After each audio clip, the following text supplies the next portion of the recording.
আসসালামু আলাইকুম ভিউয়ার্স, আপনারা সবাই কেমন আছেন? আশা করি আলহামদুলিল্লাহ আপনারা সবাই ভালো আছেন, আমিও ভালো আছি। এআর ট্যালেন্টসের পক্ষ থেকে আপনাদের সবাইকে স্বাগত। আপনারা দেখতে পাচ্ছেন এটি হচ্ছে উত্তরবঙ্গের লালমনিরহাট জেলার হাতীবান্ধা থানার সর্বশেষ সীমানার দিকে অবস্থিত বাংলাদেশের ঐতিহ্যবাহী তিস্তা ব্যারেজ। এই ব্যারেজটিতে মোট 52টি গেট রয়েছে এবং এটি বাংলাদেশের সর্ববৃহৎ সেচ প্রকল্প। সুদূর ইন্ডিয়া থেকে এই ব্যারেজ দিয়ে পানি আসে। সেই পানি দিয়ে বাংলাদেশের দিনাজপুর, বগুড়া প্রভৃতি অঞ্চলে পানি যায় ক্যানেল হয়ে।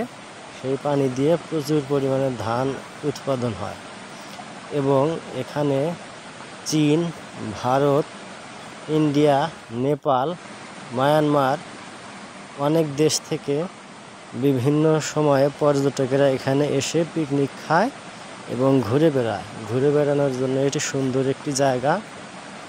প্রথম যখন তিস্তা ব্যারেজ হয়েছিল তখন আরও অনেক ফুল বাগান ছিল।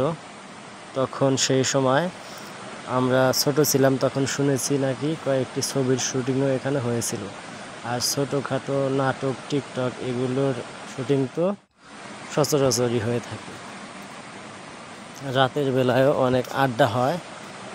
আশেপাশে দেখতে পাচ্ছেন নৌকা আছে, সেই নৌকা দিয়ে মাঝিরা মাছ ধরে। এখানে অনেক দূর দূরান্ত থেকে পর্যটক আসে ঘুরতে। বাংলাদেশের বিভিন্ন জেলা থেকে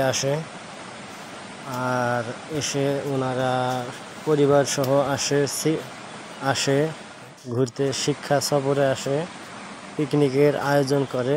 আরও বিভিন্ন সময় পেলে এলাকার আশেপাশের এবং দূর দূরান্ত থেকে সকলে এসে এখানে সময় বার করে। এটি হচ্ছে এমন একটি জায়গা, এখানে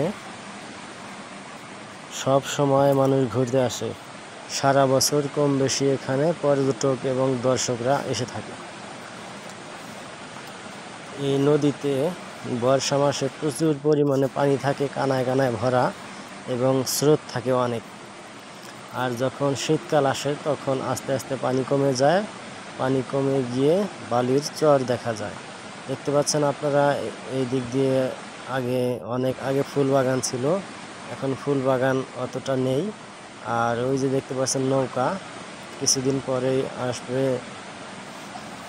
আষাঢ় মাস হলে ভারত থেকে পানি নেমে আসবে, তখন কানায় কানায় ভর্তি হবে এই নৌকাগুলোতে, অনেক পর্যটকেরা ঘুরবেন। আশা করি দর্শক আপনারা সময় পেলে ঘুরতে আসবেন। এই জায়গাটি একটি চমৎকার জায়গা, আপনারা একবার আসলেই বুঝতে পারবেন, সারা জীবন আপনাদের মনে থাকবে। আশা করি আসবেন, আসলেই বুঝতে পারবেন জায়গাটি খুব সুন্দর। এখানে হেলিপ্যাড রয়েছে ওই পাশে, হেলিকপ্টার দিয়েও বিদেশ থেকে অনেক মানুষ আসে এবং হেলিপ্যাড মাঠে ক্রিকেট খেলা হয় এবং ফুটবলও খেলা হয়। ধন্যবাদ সবাইকে।